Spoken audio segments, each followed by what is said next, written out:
বহুকাল আগের কথা। মানুষদের বসবাস থেকে অনেক দূরে ছিল তালেশ্বরী রাজ্য। আর সেই রাজ্য ছিল ডাইনির অধীনে। ডাইনির ছিল 2 মেয়ে 1 ছেলে, তালি, তুলি আর তেলো। রাজ্যে তখন শ্রাবণ মাস। ও মা, আর কতক্ষণ অপেক্ষা করব? আমার তালের বড়া এক্ষুনি চাই। ওহ, ওরে থাম থাম, দেখছিস তো করছি, হলেই পাবি। এই তেলো কোথায় রে?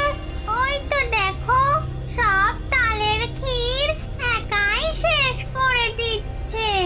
ও মা, তালের ক্ষীরটা যা হয়েছে না, আহ! এই তো সময় এসেছে, যা যা যা, একটাকে ধরে আন তেলো। যাচ্ছি যাচ্ছি। এরপর তেলো একটি মানুষের বাচ্চাকে তুলে আনে আর ডাইনিকে দেয়।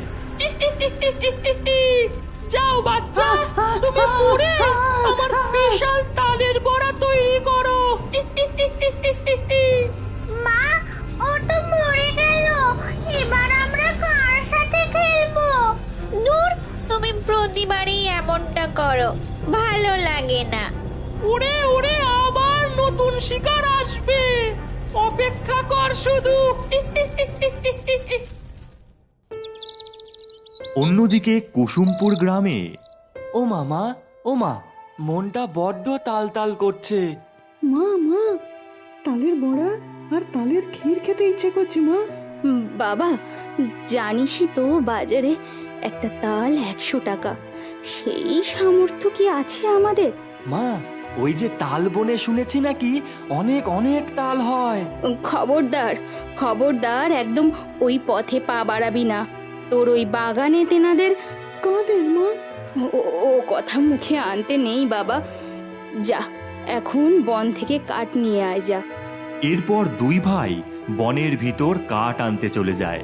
কিছুক্ষণ যেতেই তারা একটা গন্ধ পায়। এই হাবলু, এই গন্ধটা কি পাচ্ছিস? হ্যাঁ রে, পুরো তালের বড়ার গন্ধ। হ্যাঁ রে, চল তো। পাঁচু আর হাবলু সেই গন্ধ শুকতে শুকতে হাওয়ায় ভাসতে ভাসতে যেতে থাকে আর পৌঁছায় জোড়া এক তাল গাছের সামনে।